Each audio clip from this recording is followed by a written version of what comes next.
Mesdames et messieurs, chers compatriotes, depuis quelques années, notre continent célèbre, le 3 mars, la journée africaine de l'environnement.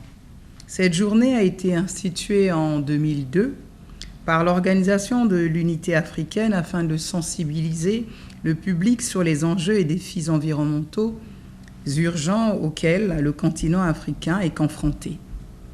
Depuis 2012, à l'initiative conjointe de son Excellence, le président Denis Sassou Nguesso, et de son homologue kényan, cet événement est célébré conjointement avec la journée Wangari Maathai afin de rendre hommage au professeur Wangari Maathai, prix Nobel de la paix, pour son œuvre remarquable en faveur de l'environnement en Afrique.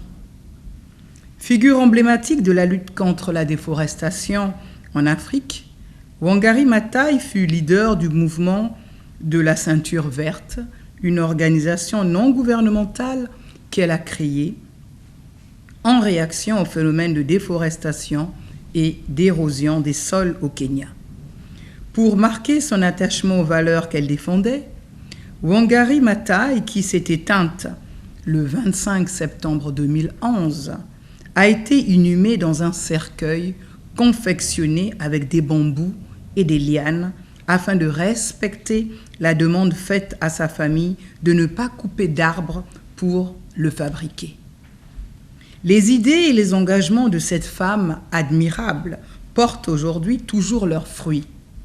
Le mouvement de la Ceinture verte, devenu international, a contribué au planting d'environ 50 milliards d'arbres depuis sa création. Chers compatriotes, Wangari Maathai le disait, elle le disait déjà à son époque, notre continent figure parmi les régions du monde les plus vulnérables et les plus exposées aux dégradations environnementales. Depuis plus de 60 ans, l'Afrique connaît d'importantes transformations liées notamment à la croissance de sa population avec comme corollaire une hausse continue des besoins, exerçant ainsi des pressions de plus en plus accrues sur la biodiversité et l'environnement.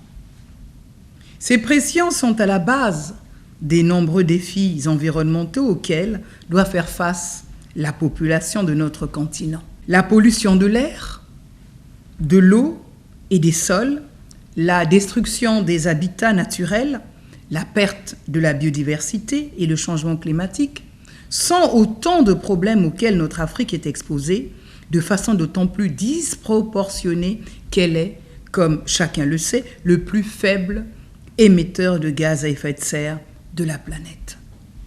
Chers compatriotes, cette disproportion est à l'origine de la prise de conscience, certes très progressive, mais, espérons-le, irréversible, de la part de la communauté internationale, de l'injustice environnementale faite à l'Afrique.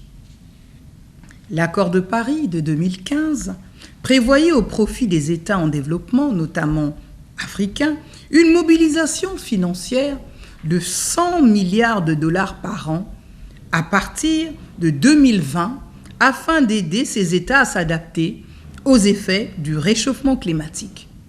Il est hélas évident de constater que les engagements pris lors de la COP n'ont pas été respectés.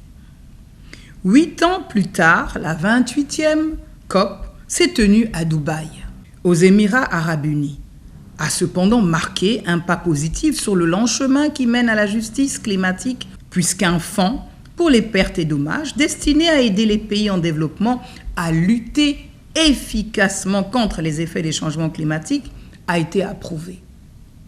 Mieux, lors de la COP29, tenue à Bakou en Azerbaïdjan, les États sont parvenus à un accord qui devrait permettre, à condition qu'il soit respecté, de tripler le financement aux pays en développement par rapport à l'objectif précédent de 100 milliards de dollars par an, et cela d'ici à 2035.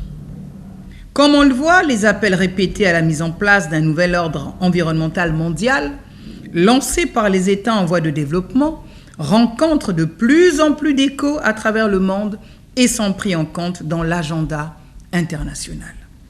C'est peu dire que le Congo, notre pays, joue un rôle actif dans ce plaidoyer, comme l'illustre l'engagement permanent du chef de l'État, président de la République, président de la Commission climat du bassin du Congo, Denis Sassou Nguesso, qui conduit une diplomatie environnementale active et remarquée sur la scène internationale. Le dynamisme de ce soft power s'est concrétisé récemment à travers l'organisation réussie à Brazzaville en 2023 et 2024 de 2 grandes assises. Le 2e sommet des 3 grands bassins forestiers et de biodiversité tropicaux de la planète et la première conférence internationale sur l'afforestation et le reboisement. En témoigne également l'installation au cœur de notre capitale du siège de la Commission climat du bassin du Congo et de la radio-télévision du bassin du Congo.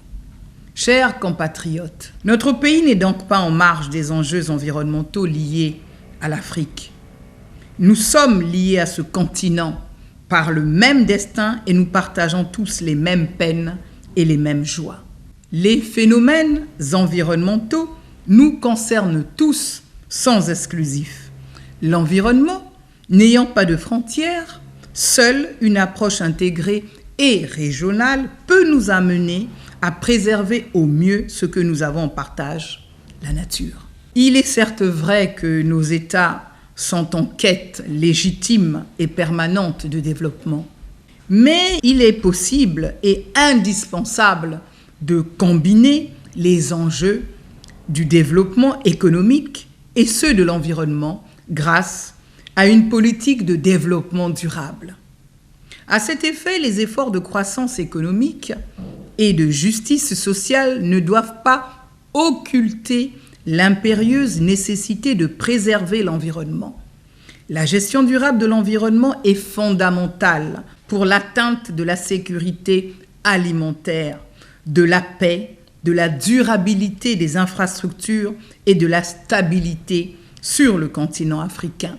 En ces temps incertains où le climato-scepticisme et le déni des urgences environnementales tendent à refaire surface au sein de certains pays riches et pollueurs, il est important de ne pas perdre de vue ces évidences cruciales. C'est donc pour moi l'occasion, au nom du gouvernement que dirige le Premier ministre Anatole Koline-Makosso, de lancer un vibrant appel au pouvoir public, aux opérateurs économiques, aux responsables des organisations non gouvernementales et de la société civile et aux populations à faire preuve de sens de responsabilité dans la gestion des ressources naturelles que nous avons en commun avec les générations futures.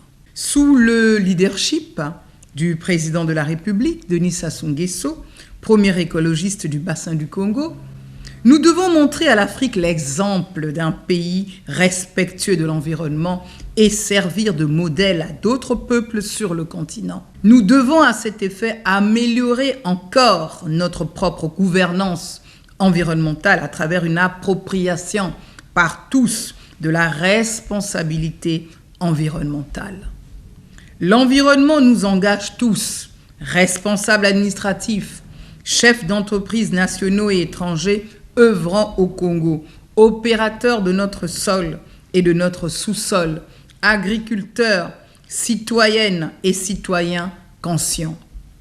Œuvrant ensemble pour assurer la conservation et la gestion durable de l'environnement et des écosystèmes naturels pour un développement durable de l'Afrique et de notre pays. Vive la journée Wangari Maathai, vive l'Afrique unie, vive le Congo vert et résilient. Je vous remercie.